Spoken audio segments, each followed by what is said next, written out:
and action. My name is Vuyolwethu Dubese, an innovation and M&E consultant, a corporate moderator, as well as the host of ESG for SMEs.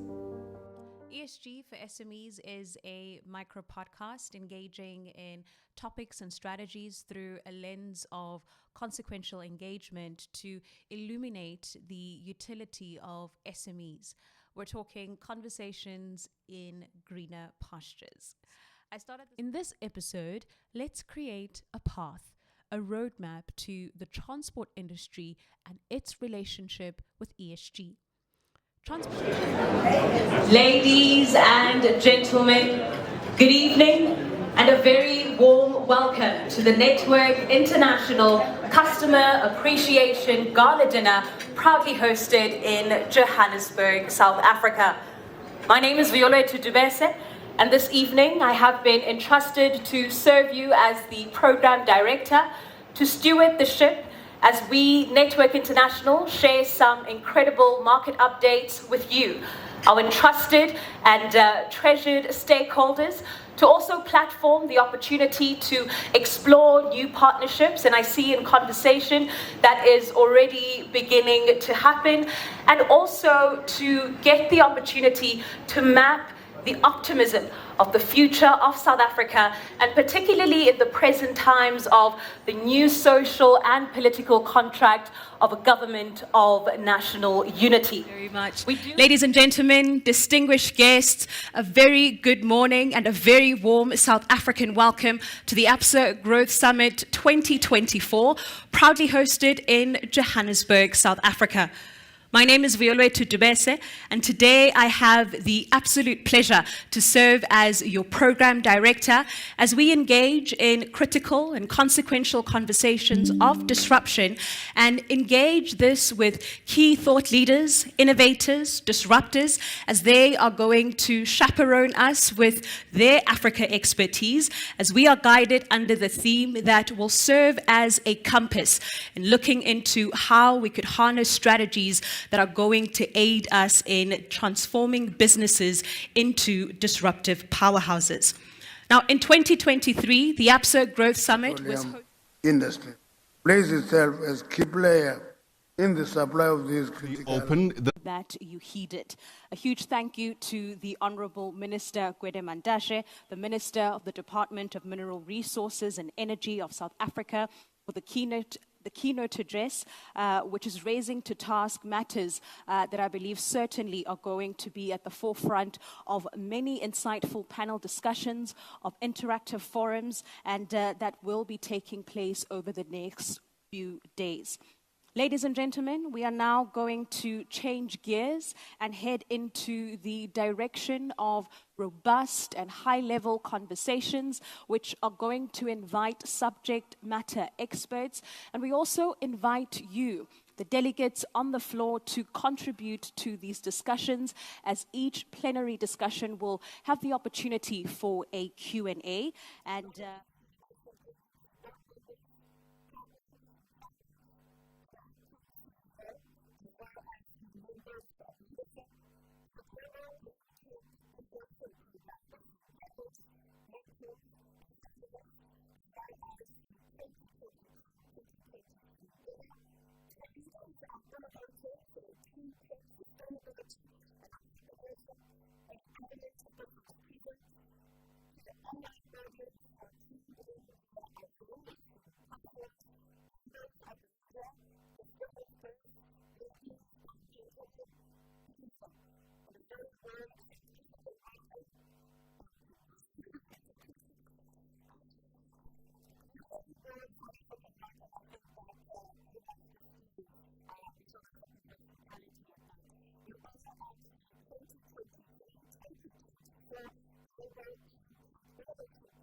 Distinguished business leaders, honored guests, ladies and gentlemen, a very warm welcome to the 2023 PASA International Payments Conference in Johannesburg, South Africa.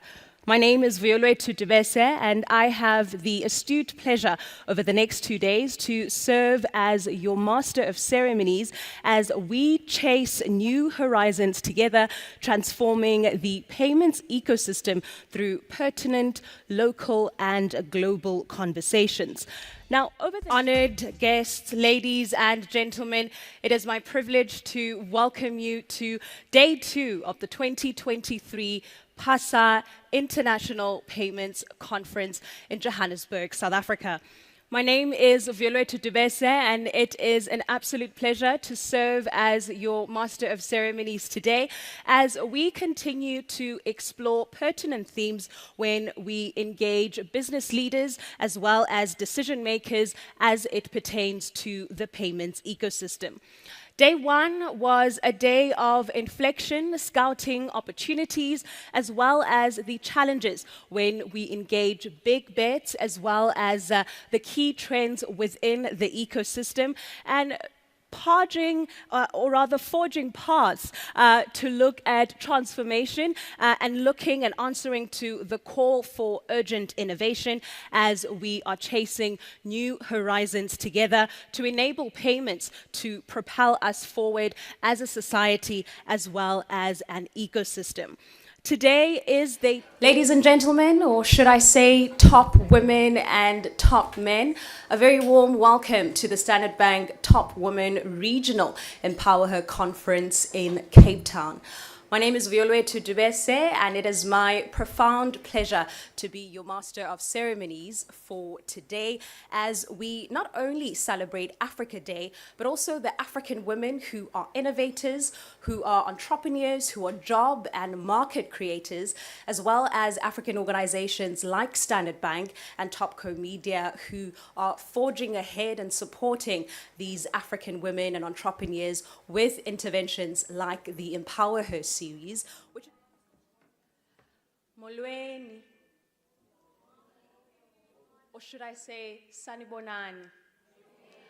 That got better reception because we are in Durban.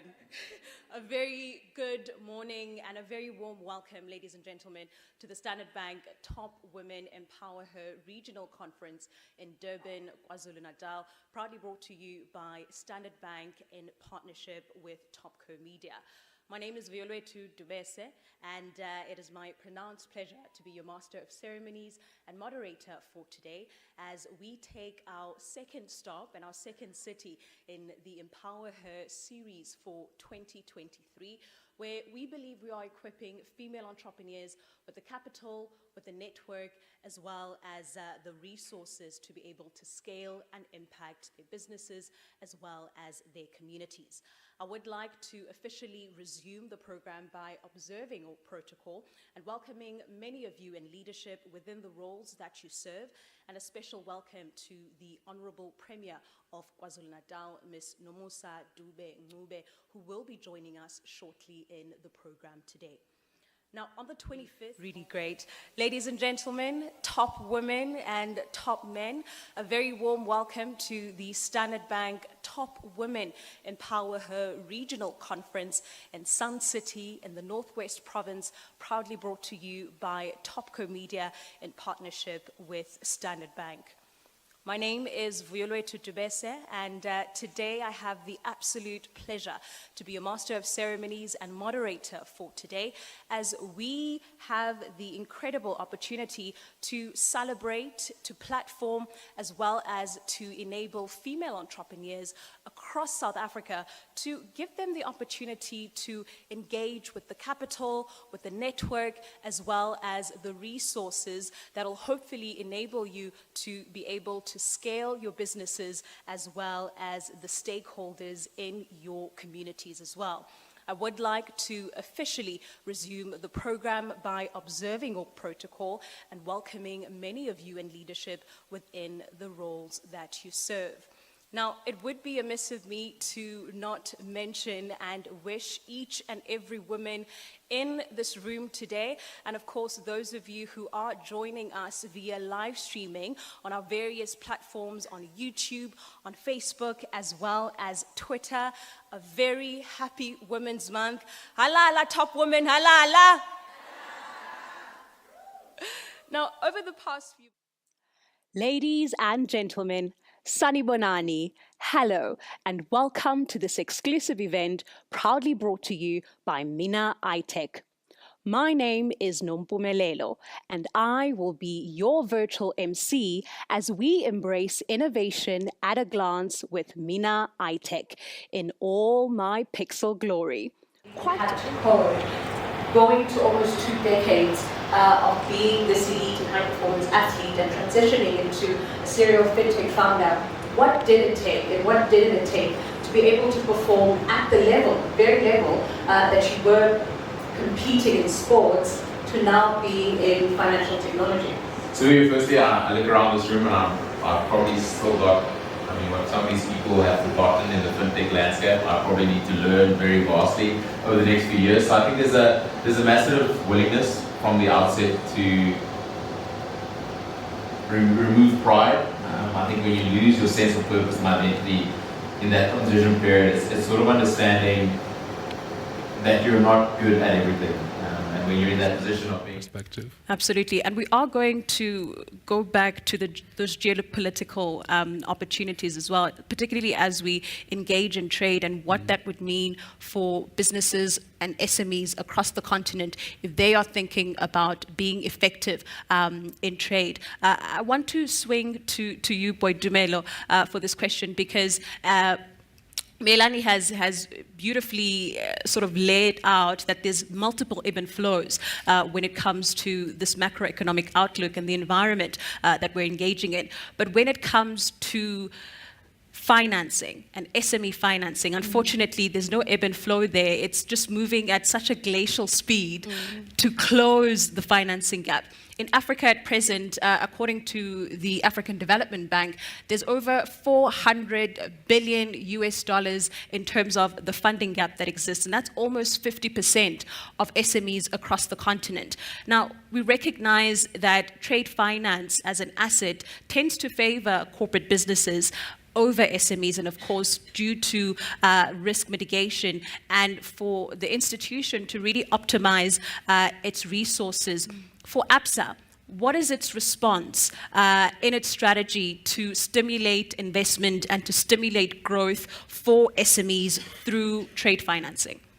Thanks, Vuyo, for that question. I think I'll swing back that you are, the laser focus that you had as well. So I want you to take us back to, let's say, the first 2 decades of your career. And I think where it all started, as with Western publications, they'll say from the dusty streets of South Africa to Berlin, Germany, where you took on this Olympic gold medal. And of course, where the world got to be introduced to you and you were on this global stage.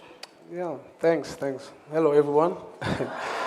I like dust more than grass. So. The environment, particularly the regulatory environment, we are seeing quite a couple of products coming out of South Africa in front of and behind the scenes with the technologies that are being innovated. But before we even get into the trends in the future, what is currently the regulatory environment for product development innovation? What is possible? And I think even in that, if you could shed some light on the active role of FCSA in actualizing and making sure that the kinds of innovations that come out are the right ones for the very multifaceted market that South Africa currently sits in.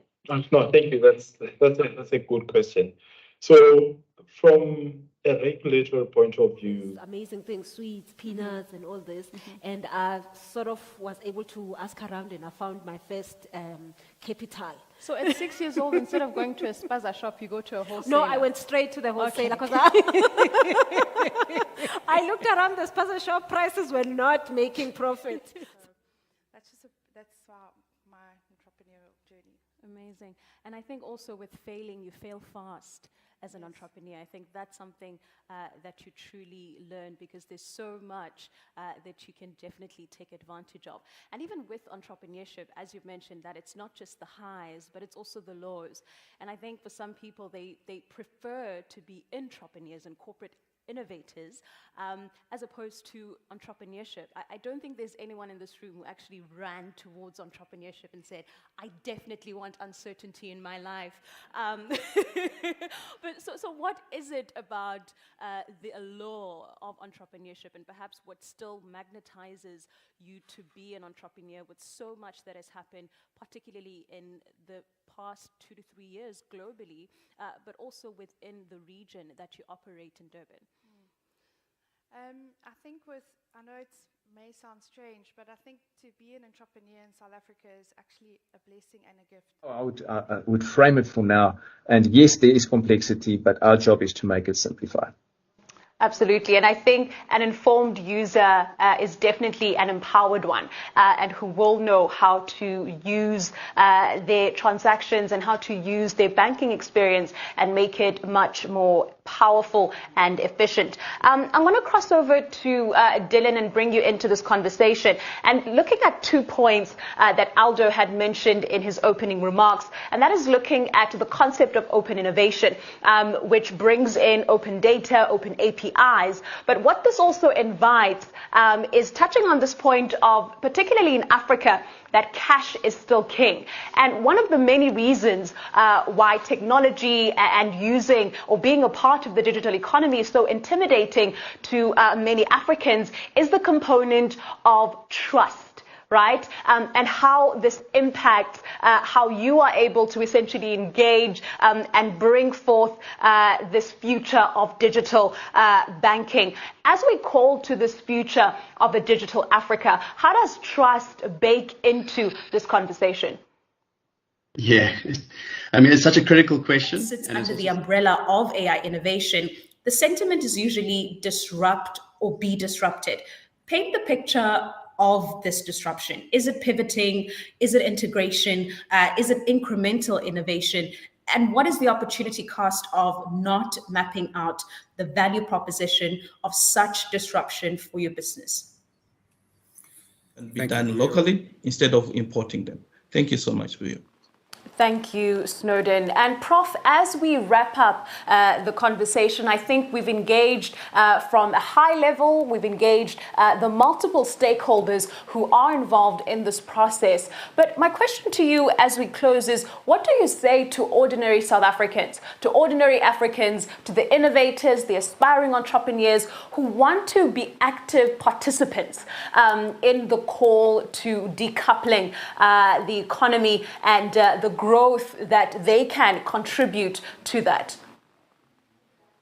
For you, I would almost imagine that question was scripted, because you couldn't have asked a better question. A stellar and expectant way to close day one. A scintillating day it has been, marking the very first of 2 days of the PASA International Payments Conference, engaging on the big bets, the key trends, as well as the inflection points within the payments ecosystem.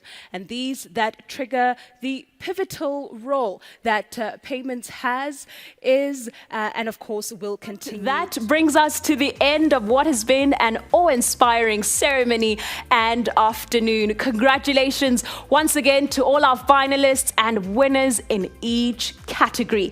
This has been a live broadcast of the 6th Annual Future of HR Awards. What an absolutely amazing past 2 days it has been to truly understand and learn about the guiding conversations, the metrics that are shaping the future of payments, not only in South Africa, but also the rest of the globe. We've had incredible speakers who have contributed to understanding what exactly it'll take to shape transformation in the payments landscape, as well as answer the urgent call to innovation.